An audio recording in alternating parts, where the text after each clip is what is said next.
So we're on season 4, episode 35A. Okay, if that works for you.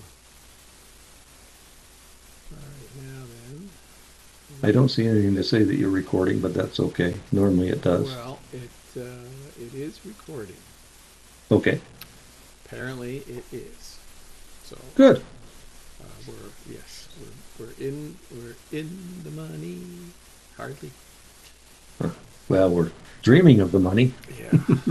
This this is a special edition for the Border Poll Journal because we did Had a technical issue a yesterday. technical issue yesterday. We are so clever. We did it, and then I forgot to hit a button that actually carried the sound.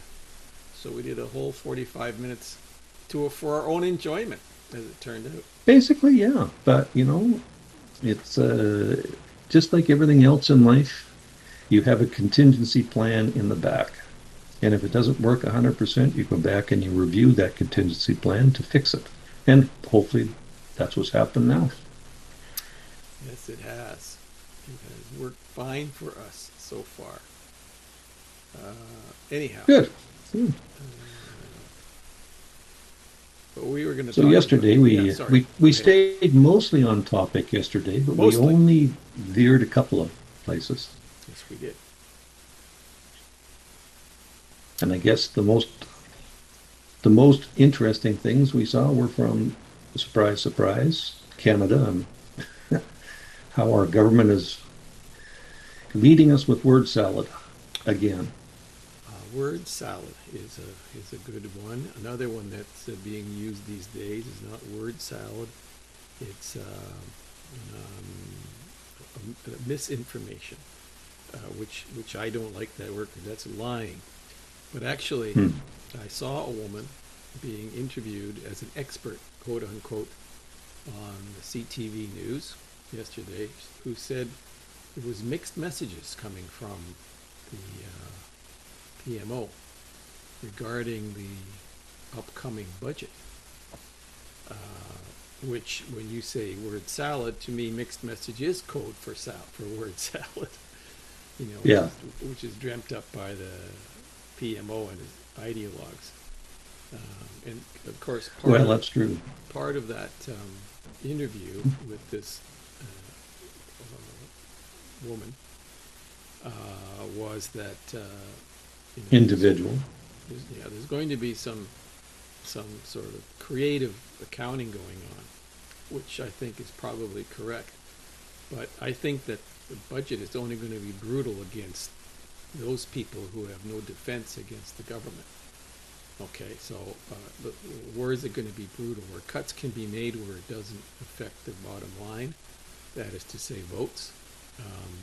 You can, I think, bet that large swaths of the climate change green slush fund is going to be kept intact in the budget and dressed up as something. Oh, absolutely. Okay, you Yeah, can it's you kind of can like make book on Quebec being fenced off. looked after. Yeah. Um, and then, when they talk about the cuts to the government size, it's going to be probably, spaced over a number of years. And they'll talk about attrition and all this other nonsense, but they won't do what really has to be done. And if I'm wrong, I will humbly say I was wrong. But in order to do anything, they have to cut 25-30% of the public service. Because they created over 100,000 jobs that don't need to be there now. Yeah. So if you're going to start seriously talking about expenditures, because the biggest expenditure of the government's always its operating costs and salaries and so on, like any other Yeah. organization. So that to do that, would be, 25 to 30% of the public service would have to go in short order. Not even none of this 2, 3, 4 years will pace it in. Okay. Yeah. Because we have a hugely bloated public service, and it needs to be. Sadly, I mean, people will get hurt, but the interests of the many have to be outweighed by the interests of the few here. But that again, that's a common sense thing. And the reality is that right now, all you have to do is look at our criminal system. I can't say it's a justice system, but the rights of the few are outweighing the rights of the many. And we talked a bit yesterday on our test medium about the chief of police who said that we should just comply. If a guy comes in and breaks into your house and wants to steal things, sit him down. Let him have a cup of tea or a cup of coffee, and maybe a couple of cookies to go along with his crime spree. And there's two minds to that. One, which I think is, the police are telling John Q. Public to be careful because the way the criminal code is written, you can be charged, even though it's your own home.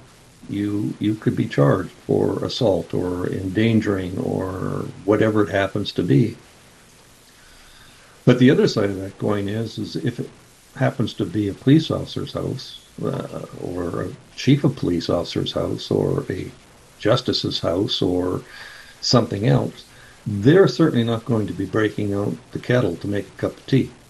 And I guess that's where we have to sit back and say, yes, I don't think we want vigilantism, but unfortunately, with the way our criminal system is working, where we get judges that give lenient sentences to temporary workers and visitors so they won't be deported, but we go after truckers who've had the audacity to honk horns in downtown Ottawa and seek 8-year sentences.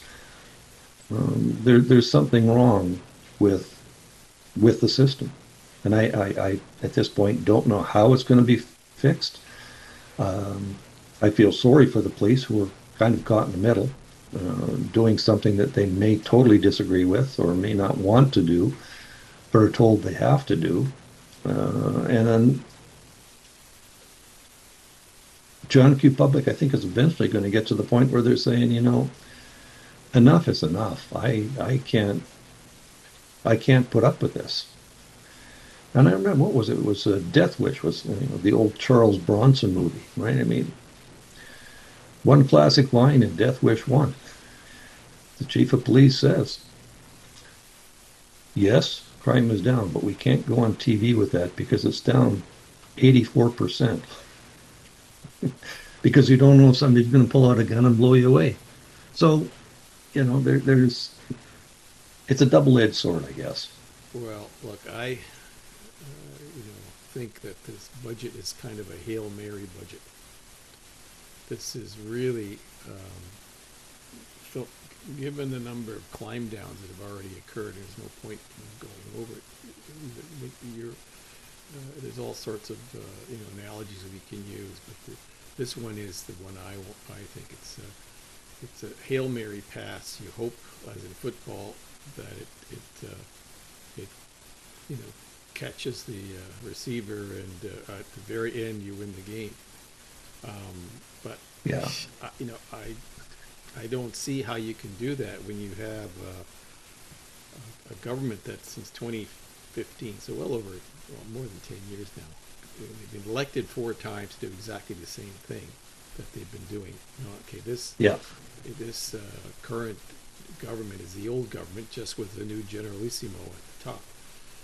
No, apparently, Tom, you're wrong. It's Canada's new government. Okay. Yeah. It's putting lipstick on a pig, as the saying goes. But at the end of the day, you can't unbake what you've already done, because that's what we're faced with now. And the thing that annoys me in all of this is the damage that is done with our neighbor, which cleverly created this elbows up nonsense with a small part of Canadian society which always had anti-American sentiment anyway. That existed long before Trump was around. There's always been a percentage of Canadians that, and a small one I might add, but just had this fixation for whatever reason they hated Well, Americans. that's true. But And I think you'll find that in the U.S., there's probably Americans that hate Canadians. There are Brits that of hate course, there's Canadians. There, it's yeah, it's a fact of but this life. one was a clever move, I have to say, It was. by the liberal planners for that election, and for that election only, because I think they thought, okay, we need these votes. Who can best give us the votes we need to pull this out of the fire a fourth time around? And they came up with the elbows up slogan, and they figured let's focus on the boomers because that's a bunch we can scare the hell out of for for whatever reason, and they're easy to manipulate, and they'll be gone in 10 or 15 years anyway, right? So that was maybe that's part of the thinking, but um, they've created a monster with this thing because it's like the analogy I use is if you've got an arsonist going out starting a wildfire and it gets out of control, and that's what this anti-American sentiment is, then you got to put it out. I don't know if they're going to can come up with anything that'll put it up. And so uh, Yeah, you really now risk a lot of trouble with this wildfire because at the moment I think uh, the, the the crazies, let's put it that way, to the south of us are being kept in check more or less. But if they suddenly get it into their heads that this, as I say, the analogy of a wildfire is going to spread into the U.S. because of the lack of security, the growing at the border, the growing population of people who shouldn't be in the country, et cetera, and they want to put it out. yeah, Okay, then there's if they put out the wildfire, then read into it what you like. So I'm that's I'm not trying to be Nostradamus or anything like this, but pissing off your neighbor who has far more than you have in terms of skin in the game and all that is really stupid. So it is. Yeah, so and sorry, go ahead.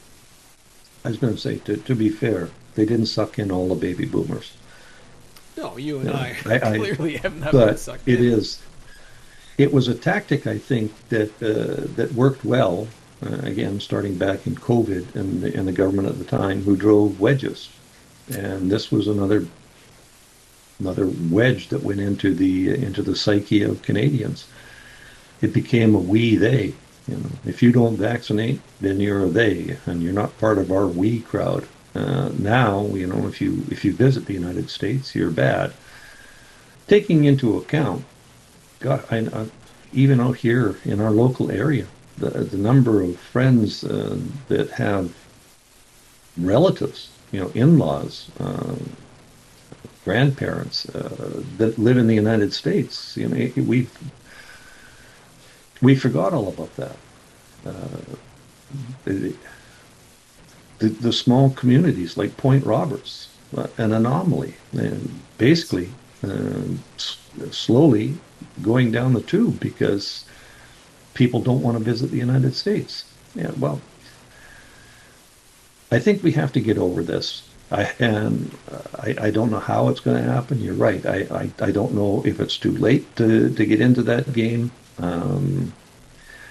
But there's certainly been a lot of damage done, and I think it was an unintentional damage. It was brought up solely so that the current government could get their fourth mandate, Yes. hopefully with a majority government. Yeah. And there was no other planning or thought to what would happen if things went south. You know, And not only damage bilaterally, but internally to programs that didn't need to be wrecked. And I'm just looking at my other screen here.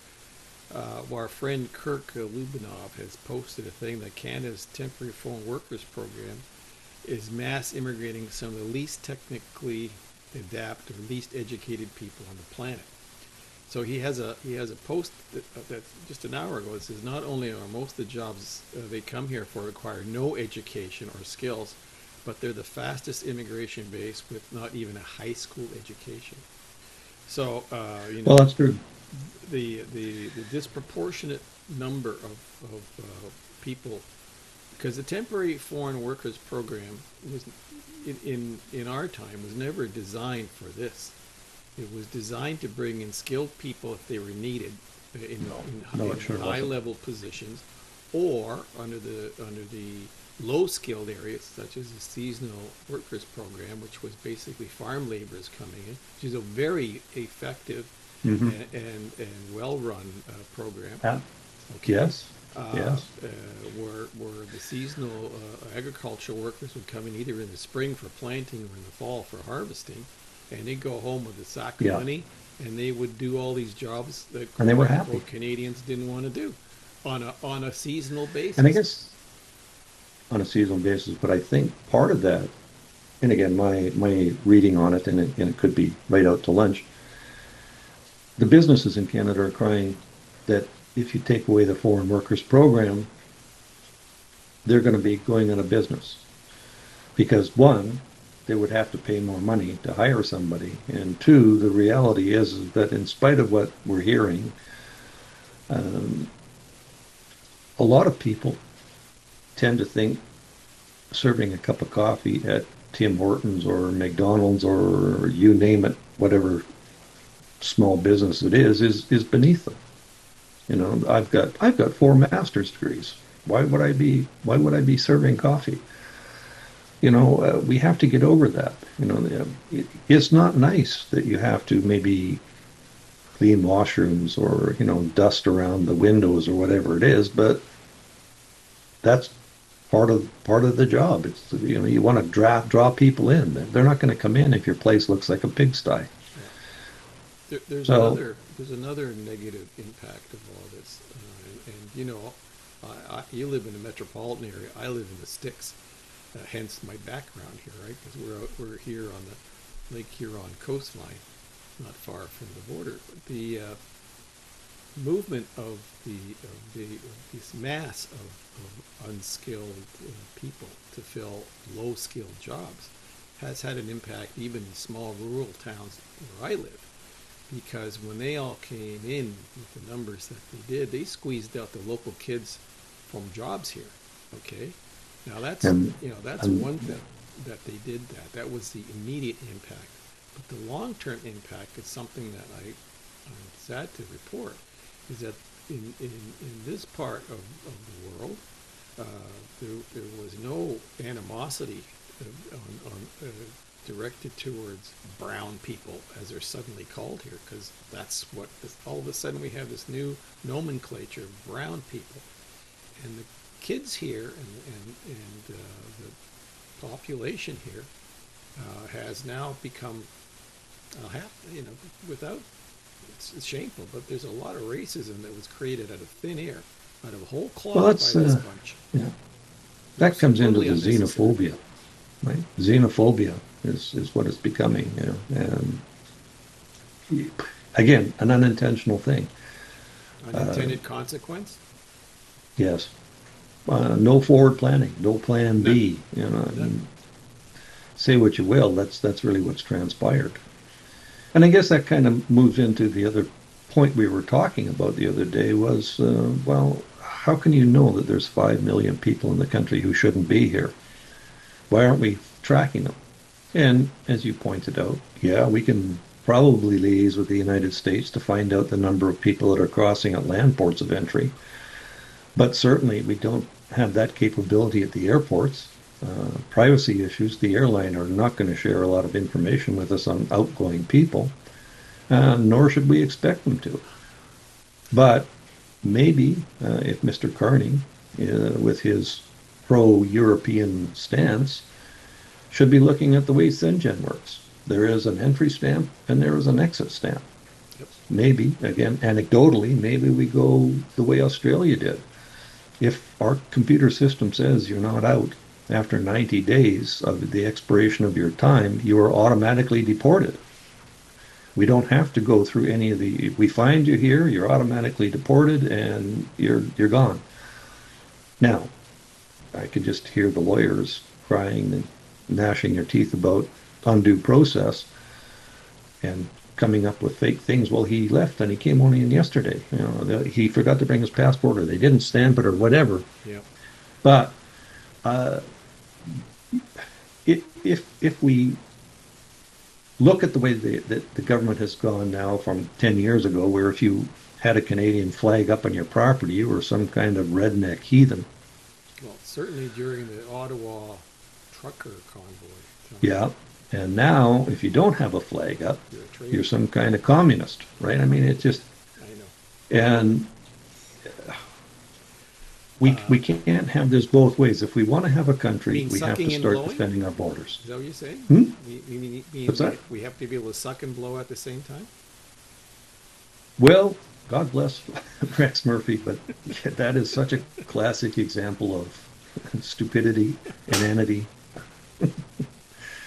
But you know, if we want to look at the country and we want to save the country, then we have to be willing to say that this is our borders. These are the things that we have to do. These are the things that are worth fighting for. And I'm sorry, we can't take 845,000 temporary workers into the country because we, one, don't know if we need them, and two, we don't know if they leave, which also goes back to the same situation we have with our neighbors to the south. If we don't know who these people are and we lose track of them, that doesn't give them a lot of faith in our ability to be the good neighbor The ally. and stop things from happening in their backyards because the front door is open. I mean it. Yeah, exactly. And in fact, the priority should be cleaning up the mess that is here in Canada. Okay, Yeah, let's put aside the American jaundiced look at here. what's happening to the north here. The mess that's created here socially and economically by 10 years of literally deliberate mismanagement. I can't believe it can be And anything. neglect. And neglect. But it needs to be done because this place will self destruct without any help from Washington or anybody else. That's right. And we'll get into the economic facts because one of the things that we don't talk about too much in the media these days is the fact we talk a lot of emotion that gets people wound up for talk purposes. Because really, I'm looking at our news services, the two big ones, which is CTV and CBC, and these are like talk shows now. They're not journalists. They're not. No. And they're the antithesis of the thing that they complain about the media in the U.S. They're identical. CNN and Well, yeah, yeah. MSNBC have their clones right here in Canada called CBC and CTV, which is fine. The difference is there's no alternative universe to tune into in Canada, unless you're on the internet and looking and watching people like you and I who take the time because we have it to look into the facts or into Well, yeah. a more and we're And not journalists. We're just no. two guys. We're looking at the menu and saying which one of these things should we choose from because it's all very interesting. But we don't have other than on the internet an alternative viewpoint, and the government is already talking about with the various bills. C5 is it C5? That's a censorship one, where whatever got all these numbers. C2, Yeah, C5. yeah. See you later. See me, see you. Who doesn't matter. And the point being that they wanted to censor the internet for Well, misinformation. and, They will and they're in it. decide that you and I are misinforming people. Yeah. And then all of a sudden, you won't be able to see our little chat across the fence here because it's deemed to be Yeah. using their own terminology, Well, misinformation or disinformation, which is which not true. which news broadcast is it on the internet now that they're looking to take down and take a guy to court on? Is it not Rebel News? It's something news. Well, they've given up on that guy If the guy, because it's too big now. Even though I hate the name Rebel News, it's so stupid. But that's just me. But they're not taking on Ezra Levant like they used to because he's just too popular. Okay. well, that and yeah, the only way they can get around him is not issue him an accreditation pass to all the Well, that's what I'm saying. things that. They're starting to. Well, they're going after one of the reporters because he's Yeah. reported truth. I know, uh, Bexty or whatever his name is. I saw that, but they don't do the look. To be honest, some outlets in the print media, particularly Toronto Sun, National Post, oh my God, they're right wing crazies. No, they're not. They're far from that. But for example, I'm just looking here in front of me on the screen. Talk about facts. Okay, we know about this York Regional Police Chief who went on about you have to comply if someone breaks into your house and all that stuff because after he's stolen all your stuff or beaten you to senseless, and you come to, you call the cops and they'll look after it. Brian Lilly just posted a thing that's just on my screen here now about this fellow who said crime was down. So Lilly goes to the York Region website and reviews the stats and discover that between 2019 and 2024, carjackings increased by 523% in York Region, shoplifting by 296%, auto thefts are up 133%, arson is up 112%, and assaults 59%. So you put some of the numbers into perspective. In 2019, there were 13 carjackings. Last year, there were 81. In 2019, there were 1,409 instances of shoplifting in York Region. Last year, there were 5,578. So this Yeah. this joker is And talking about how crime is down in York Region. Violent crimes, which not of to course is sound really, violent crimes, which rose from 8,837 in 2019 to 13,882, an increase of 50%, 57%. Property crimes up 21% from 25,423 in 2019 to 30,886 in 2021. So the total criminal code offenses went up by approximately 34%. All right, that's the facts as presented by the same people or the same guy, police chief, who says, "Oh no, everything's hunky dory. There's no crime. Crime is going down." Why isn't that on CTV and CBC? well, but as well as I do, Tom, you get,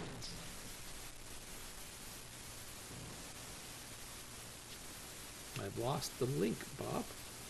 You're not. well, as well as I do, Tom, that the whole thing of statistics are meant to say what statistics are meant to say.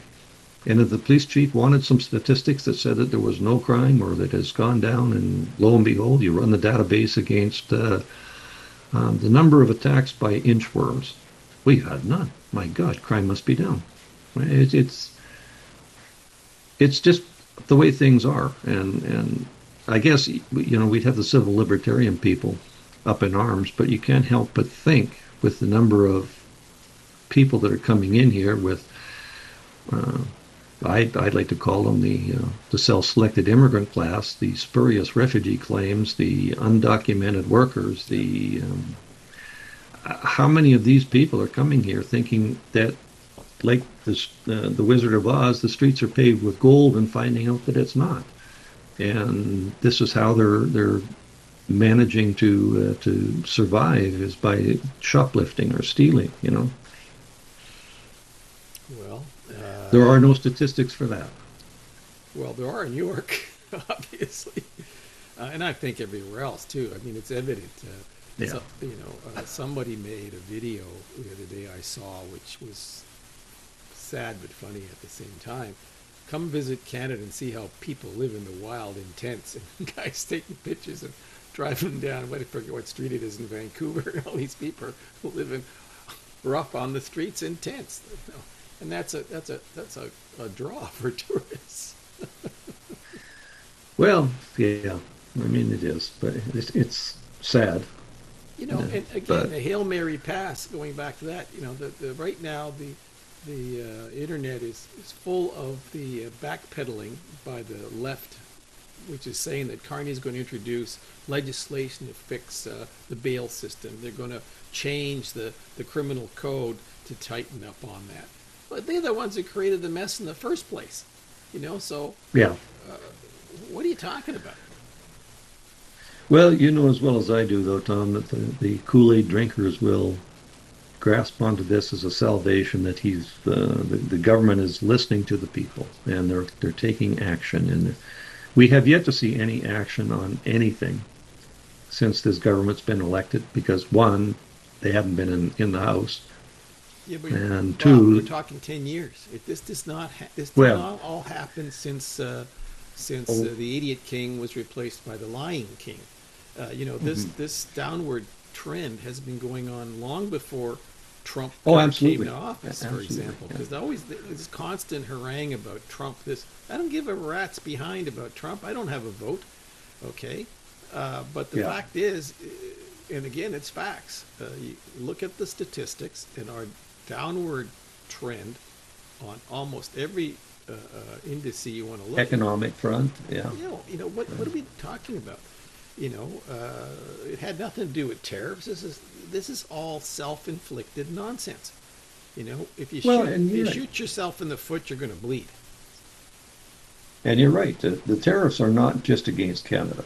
No, We tend to forget about that. But this is tariffs against the world. Uh, and it goes back to what we had talked about many times is because we live right next door to the United States, we should be treated differently. But the reality is that we're not Americans. no, no, exactly. We share the same neighborhood or the Hmm. same street, whatever analogy you want to use. But the fact is that we have done things for whatever reason for the last 10 years, and you know they've been successful 4 times in convincing the electorate that they're doing the right thing. You and I are in a minority here. Waving our hands and our hair on fire, going, "Look, don't do this. You're wrecking the joint." it's I don't know whether they're having any impact or not, but when the train comes off the rails, we're all going to be in the cars.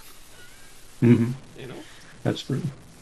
And I uh, do think, and I can't take credit for it. There was some other media outlet that came up with, in the future, this error will be looked at as the symptoms of the TDS. Canadians were inflicted with the Trump derangement syndrome. And that's really what it is. I mean, well, that's we've how the got this, elbows up crowd got conned in. I mean, that was yeah. we said at the beginning of today's broadcast is that's exactly what they aim. I mean, you got to give them credit for smarts as far as who thought this one up, because what other group would you convince of this? It's the same group Well, that's true. But day and again, night watches CNN as far as American news is concerned, and CNN is dedicated to destroying Trump. Okay, so what cable networks carry CNN? Every one of them in Canada for free. Okay, but they don't carry Fox, which is precisely the opposite, which carries the water for Trump and his gang. All right, rightly or wrongly, but at least you can watch the other two, and so you can make between the two of them, you can figure out who's lying or who's telling the truth. yeah, But in yeah. Canada, the government long ago made sure that Fox could not be shown on cable TV unless you wanted to pay a lot of money or work around it or whatever. And most cable companies said it's just not worth their effort.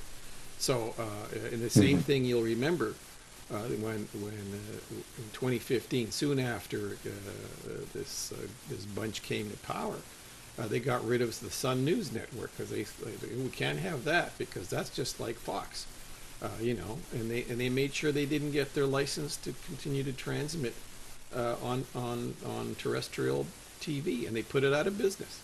I mean, it was Hmm. absolutely insidious. If you're a person who watched the media at the time, you go, wait a minute, what are these guys doing? And everybody sat around, basically saying, well, it's probably not viable commercially, which is what there's no business model for it, so who cares? Well, guess what?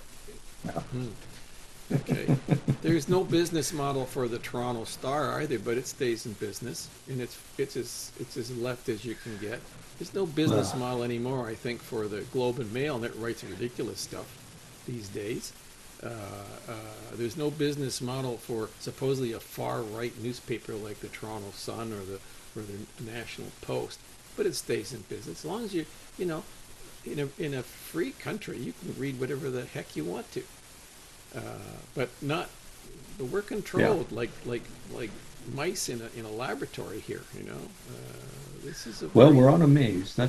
Is it the spinning wheel or the maze? We haven't quite figured that out. well. We But also well. I think we're in both of them. Once you're all dizzy from running on the wheel, they put you in the maze. I guess too, the other side of this whole thing is that they won an election based on a mythological being that I'm sure Steven Spielberg would have a field day with on a science fiction show, to the point that they started to believe it themselves, and they didn't think that they needed an escape plan or a plan B or anything else. I think that's where we are right now. Well, let me ruin the rest of your weekend here with more facts that I, found from yesterday's failed broadcast to today. So, Canada's economy, okay, shrunk by 1.6% in the second quarter in 25. But the details, when you go into more depth, is actually quite shocking. In business, the private sector, our exports have collapsed. We're not, leading to the downturn. So exports need to rebound, but they're not going to rebound because where are we going to sell stuff to? Okay, we're being blocked out by trade groups that are lining up with each other, but we're not in those trade groups. So we're eating up whatever money's left in household budgets because that's the only thing that's going. People are going into their reserves to buy stuff now. Okay, so that's gone up 4.5%, and residential investment, according is going up because you've got almost 4 million people who've showed up here who need to live somewhere. So what they're one of the clever things here is this.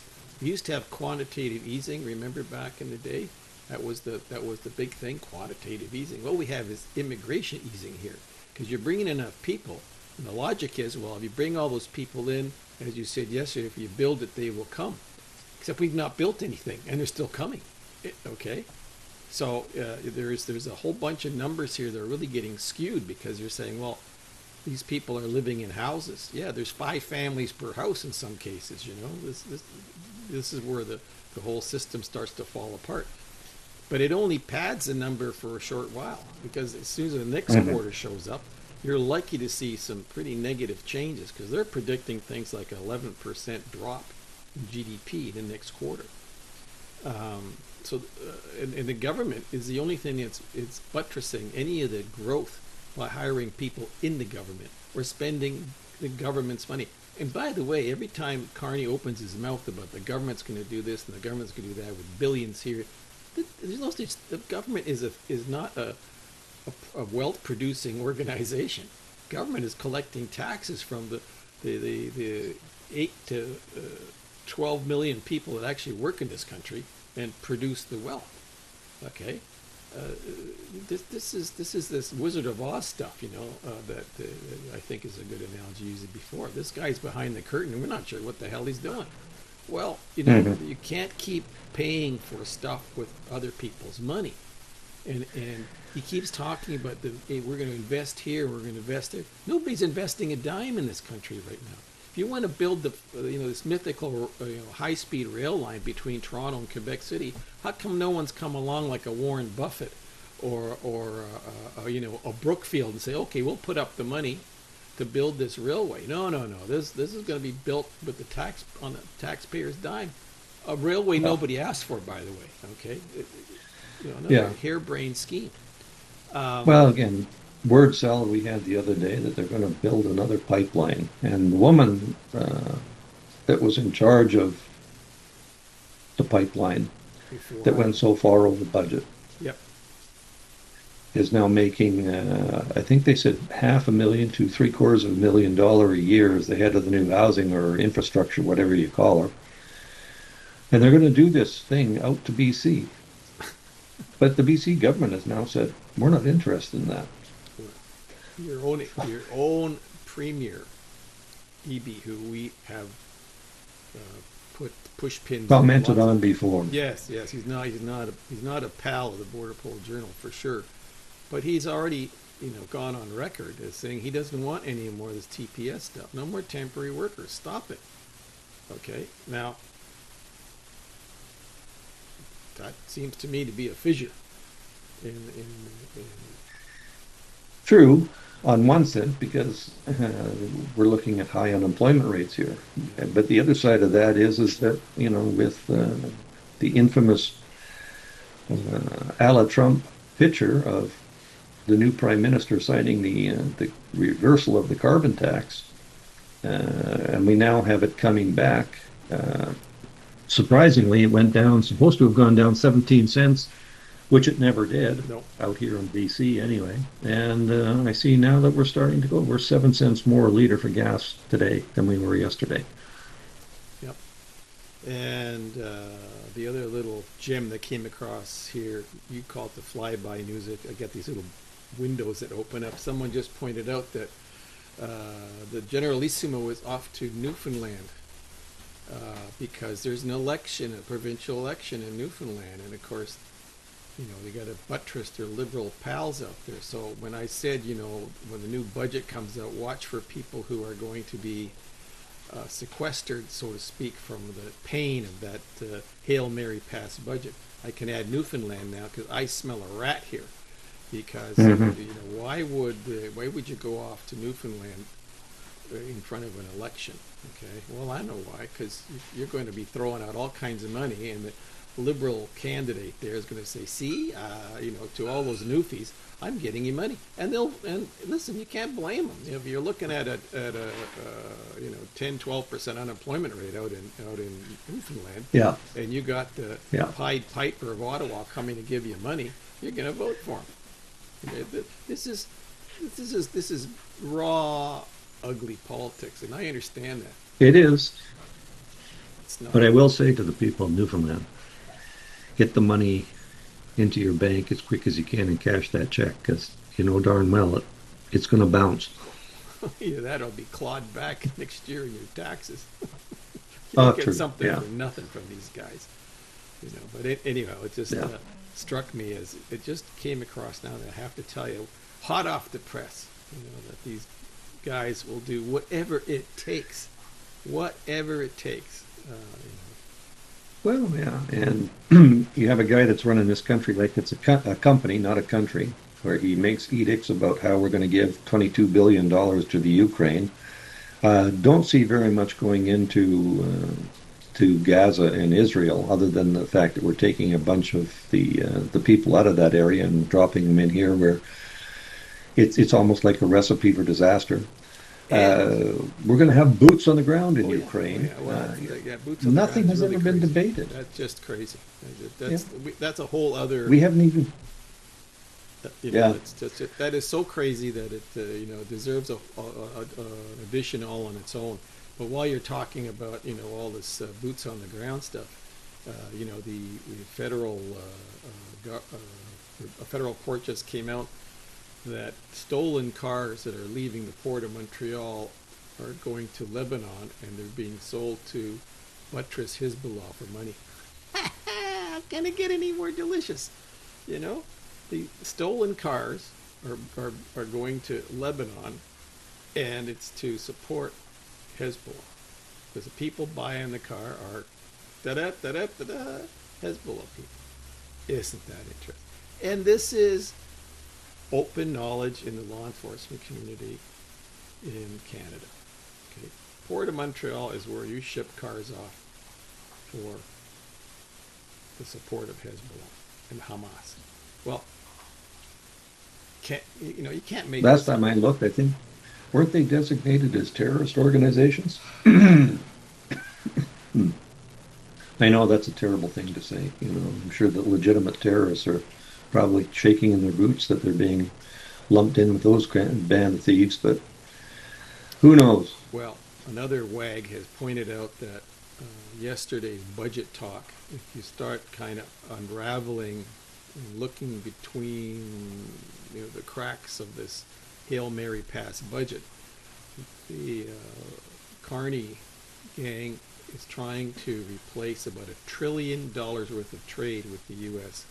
by going someplace else.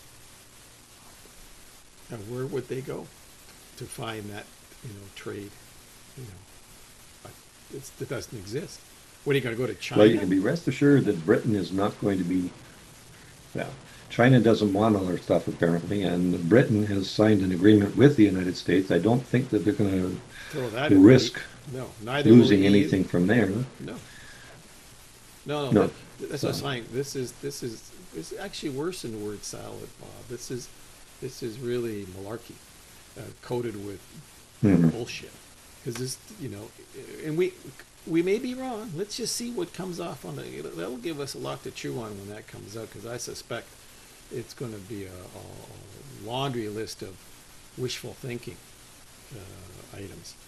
But you cannot possibly replace $1 trillion worth of trade. Uh, we're not, it's geography play, it works against us for starters. Well, and that's true. And even if you wanted to, by shipping, let's say, crude oil to Europe to sell it through the port of Churchill, we don't have the infrastructure to get that stuff to port to Churchill. Nor do we have the wherewithal to get it from Churchill over there to start with. I Never mean, mind that you have ice to deal with for, mhm, half the shipping season up there. yeah. You have to go into Arctic waters to get out of Hudson Bay. These people don't even know geography, whether No. it's looking south or looking north. They're just dimwits. I don't understand how they are able to con all these boomers as they did, but they did.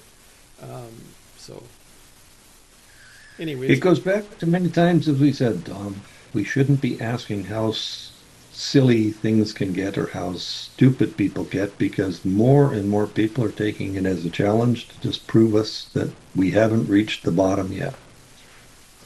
well, you want to talk stupid? Here's another one.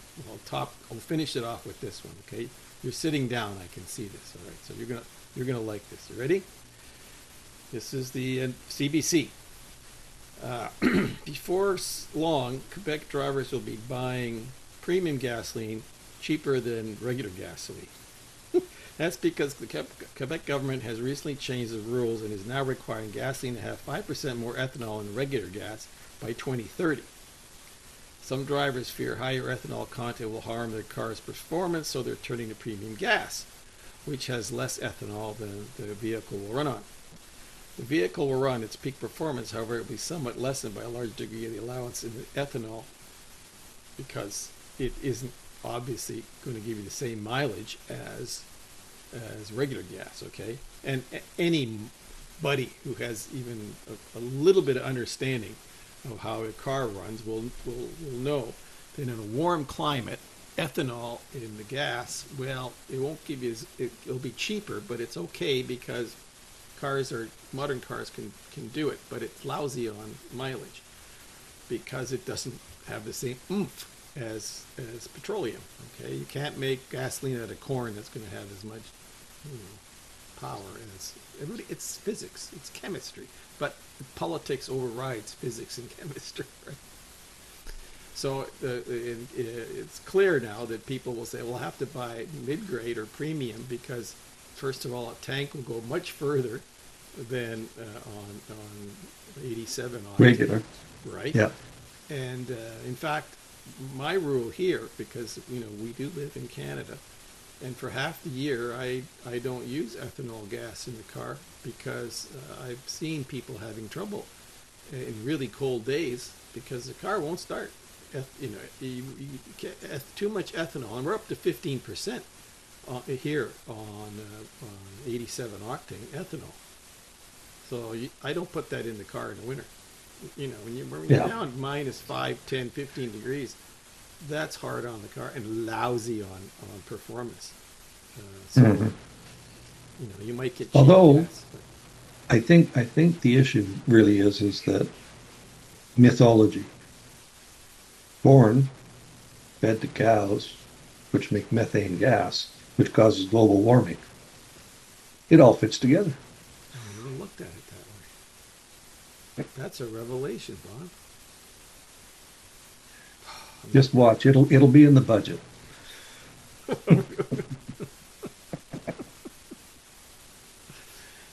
like I say, we're still importing temporary foreign workers, and more people are unemployed because we're replacing them with people who have no skills. You know, we have a government that sits in Parliament for 20 days a year. That's a pretty big. That's a functioning democracy. They get together for 20 It days. sure is. They have spent the last 6 months talking about all these big projects they're going to do, but they haven't named one. But they found a woman to run this show out in Calgary for over $500,000 a year. No, there's no trade deal even remotely on the deck with the Americans, because whether you like a Ludnick or not, he's basically pointed out that he's dealing with a bunch of incompetent nincompoops and hasn't got the time, and neither does the Secretary of the Treasury, because this is silly. You know, when you send a team up that actually has something to negotiate, then maybe we'll go. It's you can clearly see how this is running, and I think without again any internal intelligence on this, what Carney and his gang want to do is drag the puck, using his hockey analogy, drag the puck until he gets to next year with the trade agreement, and he's going to get all puffed out and do something with the Mexicans. Except the Mexicans aren't going to play with us, and I think quite they've already frankly, told they're us to gonna go throw that pound out the salt. window. Americans are not going to care or tinker's damn about the USMC or Kuzma, whatever the hell we call it. You know, they're just going to say, I'm going to have a bilateral deal. Don't like it? Adios. By which time, Well, yeah. maybe Alberta will already be adios. You know, I have a terrible, feeling that they really know that Canada is failing, and they're just look. My wife tells me that Carney's moved all this stuff to the States anyway, so he's safe and his future is okay. His wife and his kids live in New York. That's how much he trusts, Canada. So, can we become any more cynical? Well, to use our former prime minister who bought our country a pipeline and paid $4 billion for it, when if he had bought it a week and a half earlier, it would only been $2 billion. Well, I don't know. This is the same guy that's been he gets elected, and the next day he's off to Europe to talk shop with his old pals. These guys are European. You don't talk to me about his interests in Canada. His interests are his financial interests are parked in the U.S. and his cultural personal interests clearly are parked in Europe. Okay, he's not renounced his Irish citizenship or his British citizenship. This guy knows that, but if all things go south, metaphorically speaking, he's going south with it. And how many offshore accounts does he have? That's another issue. But no one talks about that. Where did he pay his taxes the last 5 years? No one talks about that. It's almost as if we really are living in the Wizard of Oz, or in Oz, not the Oz down in the South Pacific, but the Oz from the '38 movie. And this other stuff, we'll talk about next time about what boots on the ground means in international terms, because I saw a note on social media where it said, by the way, if Canadians are on boots on the ground in Ukraine, they're legitimate targets for the Russians, and in international law you're seen as a co-belligerent, which means I don't want to mess around with a nuclear power. We're messing around with one to the south. Now we want to mess around with one to the north. How stupid is that? And I'm not peacenik. I want to see us have a robust military and all that stuff, but not this nonsense. I want to see us to be able to defend our borders. Absolutely. Well, even though we might have not them. Well, I like. Another day for talking about North American Schengen. I wouldn't even. I want nothing to do with Mexico either. I'm done with. Mexico offers Canada nothing but grief, frankly. So I really think that we can have the best of both worlds. We can still have a Maple Leaf on the pole, but have a very good, robust economic relationship with power that's 12 times their size. And we should be damn thankful that they're a rather friendly bunch. They're not an because imagine if they were a vengeful military oligarch running the United States, or imagine if Trump thought the same way Carney thinks. Flip this around, and Canada's the enemy. We don't have a relationship with those people anymore. That's old. No. We're not gonna have anything to do with those people anymore. Just saying. Which is almost where we are now. Anyway, I think it's Anyway. fixable, but it has to be. But the clock is ticking. And I see a Yeah. lot of this stuff about Polyev is going to do. Polyev doesn't have he may never get to the plate, using a baseball analogy, if the game is over. We're not even going to overtime. No, there'll be no extra innings if this game is over. And it can be over very quickly, and Carney could end up being the genius that pulls it out of, they create the crisis, then they fix it, or they try to, but unfortunately many times it spins out of control and you can't fix it. The damage is too extensive. I don't know if all that, bootlicking that he does every time he goes to Washington or is in the presence of Trump is enough to fix this, strategically. Because if you're going to mess around in Ukraine, you're going to mess around with the Palestinian issue. You do stupid things like telling them that you're going to cancel the Lockheed contract. You're going to buy 11 of those things and forget the other 80 you're supposed to. Don't piss off Lockheed Martin, who puts in a lot of money. Submarines, too. Oh, and Yeah, submarines. we're going to too. buy. Yeah. That's right. And of course, another, again, connect the dots, totally unrelated, off the menu here, just two guys talking. WestJet is going off and buying 80-thumb Boeing 737s and 7 or 8 787s. There's a huge amount of investment. They didn't go to Airbus. They went to Renton, Washington.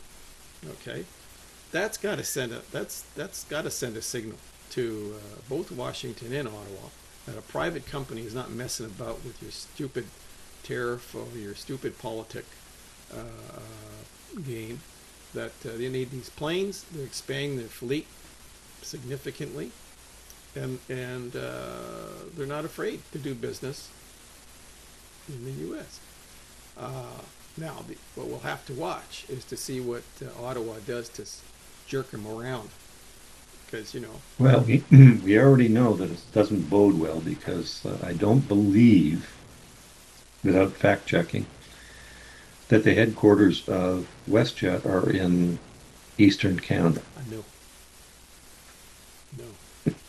So this doesn't bode well for WestJet.